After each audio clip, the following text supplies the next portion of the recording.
হলদিয়াতে Tajpur port হচ্ছে, সেখানেও 25,000 কোটি টাকা ইনভেস্টমেন্ট হচ্ছে, 25,000 ছেলে মেয়ে চাকরি হবে। ইতিমধ্যেই হলদিয়াতে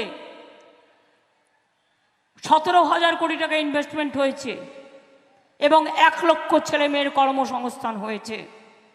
এছাড়াও আপনাদের এখানে কাজু বাদাম থেকে শুরু করে, মাছ থেকে শুরু করে, বাসন কাঁসার বাসন থেকে শুরু করে, সিল্ক থেকে শুরু করে, মাদুর থেকে শুরু করে, পাটকাঠি থেকে শুরু করে সব কাজ করেন আপনারা।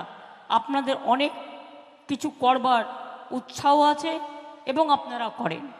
আমরা মৎস্যজীবীদের 2 মাসের জন্য যারা সমুদ্র সাথী বলেছিলাম, আমরা 5,000 টাকা করে 10,000 টাকা 2 মাসের জন্য দেব। যে 2 মাস তারা সমুদ্রে যেতে পারে না, টাকাটা তারা পাবেন। আমরা ইলেকশন কমিশনের পারমিশন চেয়েছি, টাকাটা পেলেই, পারমিশন পেলেই টাকাটা আপনারা পেয়ে যাবেন। আর আমি যখন কথা দিই তখন কথা আমি রাখি। সমুদ্র সাথী যারা সমুদ্রে যান মাছ ধরতে, মনে রাখবেন আজ হোক কাল হোক ওই 5,000, 10,000 টাকা আপনারা পাবেন। একটু দেরি হচ্ছে, তার কারণ ইলেকশন কমিশন, সব ব্যাপারে তার পারমিশন চাই। 3 মাস ধরে কোনো কাজকর্ম করতে হবে না, সারা দেশে শুধু ইলেকশন করলেই হয়ে যাবে। যার ইলেকশন হয়ে গেছে সে নাক ডেকে ঘুমোচ্ছে, আর যার ইলেকশন হয়নি তারা রোদ্দুরে ঘুরে ঘুরে বেড়াচ্ছে। আর ইলেকশন কমিশন বিজেপি যা বলছে তাই শুনছে। কলের পুতুল যেমন ঘোড়ায় চাবি দিয়ে ঘোরাচ্ছে আর ঘুরছে।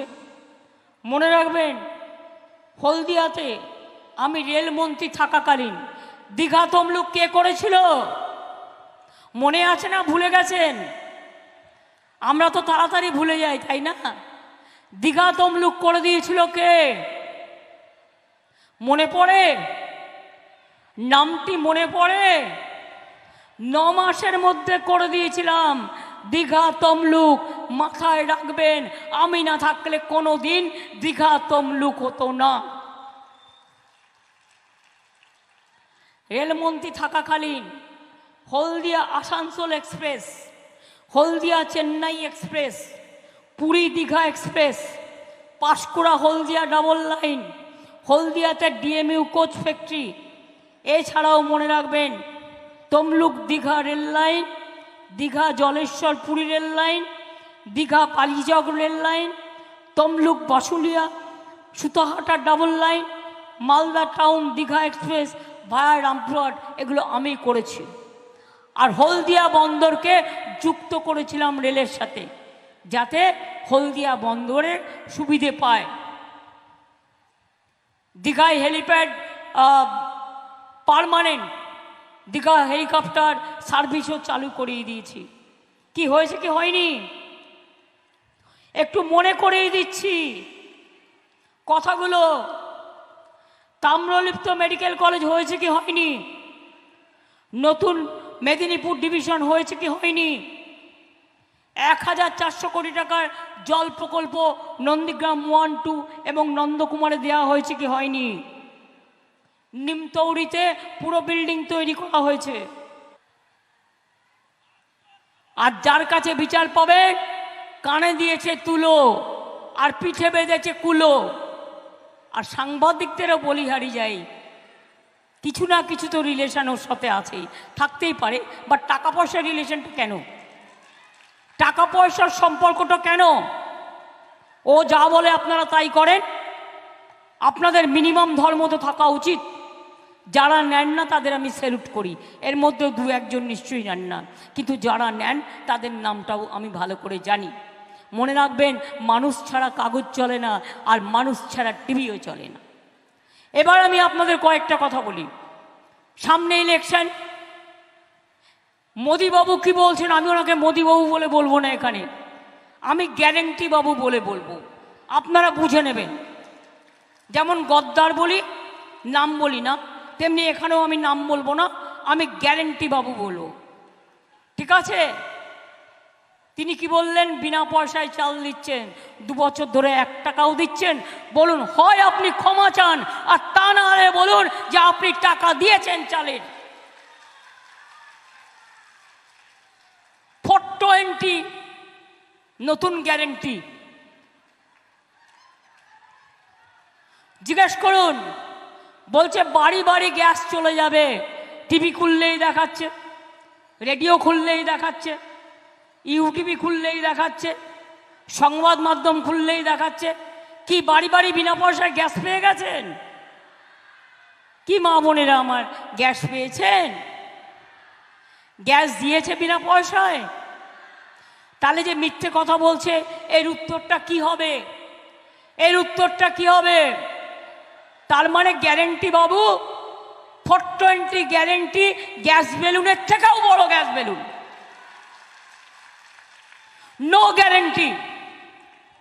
এবার কি বলছে? সবাইকে বিনা পয়সায় বিদ্যুৎ পৌঁছে দেবো। দিয়েছে কাউকে? কাউকে দিয়েছে? কাউকে দিয়েছে? কাউকে দিয়েছে? তাহলে মানেটা কি হলো? 420 নো গ্যারেন্টি। এবার বলুন, আবার বলছে 70 বছর বয়সের পর চিকিৎসা করে দেবো। আরে ভাই, 70 বছর বয়সের পর কদিন লোকটা বাঁচবে? তুমি চিকিৎসা করে দেবে, আর বাচ্চা থেকে তার চিকিৎসাটা আমরা করব। স্বাস্থ্যসাথী আমাদের আছে, তোমার দয়া আমরা চাই না। বয়স্ক লোকেদের আমরা সম্মান করি, তারাও স্বাস্থ্যসাথীর আন্ডারে আছে। মিথ্যুক, মিথ্যে কথা বলা। তা আগে বলনি কেন? ইলেকশনের সময় ভাওতা দেয়া। No guarantee 420।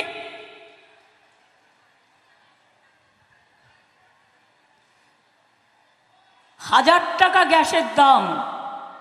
আবার জিতলে, যদি জিতে যায়, জিতবে না এবারে, নিশ্চিন্তে থাকুন, যদি জিতে যায় ওটা হয়ে যাবে 2000 টাকা। অর্থাৎ 2000 টাকার গ্যাসে ফুটবে বিনা পয়সার চাল। বাহবা গ্যারেন্টি লাল, বাহবা নন্দলাল, বাহবা নন্দ দুলাল, বাহবা গদ্দার দালাল। একবারও মুখ ফুটে সত্য কথাটা বলতে পারো না। কৃষকদের 10,000 টাকা আমরা দিই মাসে, এই বছরে। এমনকি যার 1 কাঠা জমি আছে সেও 4,000 টাকা পায়। তুমি দেখাচ্ছ কৃষক নিধি। কৃষক নিধি কিসের? যার 3 একর 5 একর জমি, কটা লোকের আছে? এখানকার চাষিরা তো গরিব চাষি, তাদের অত একসাথে নেই।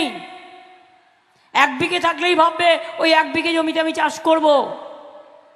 এখানে মাছের চাষ বেশি হয়, নোনা জলের চাষেও যাতে জমি নষ্ট না হয়, ধান নষ্ট না হয়, আমরা স্বর্ণ ধান আবিষ্কার করেছি।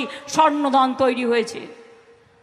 যখন দীঘায় বিপদে পড়েন, ঝড় হয়, বৃষ্টি হয়, তুফান হয়, তখন কে থাকে পাশে?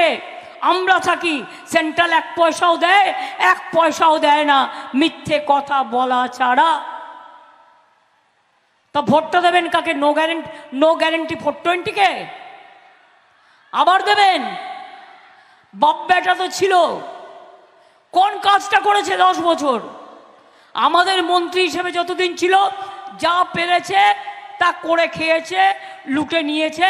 আমি আর নতুন করে বলতে চাই না, আমি খাতা খুলছি না, জনগণ দেখবেন।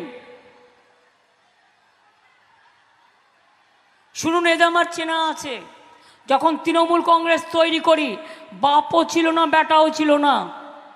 সেদিন ইলেকশানে এখানে কন্টাইতে দাঁড়িয়েছিল অখিলগিরি।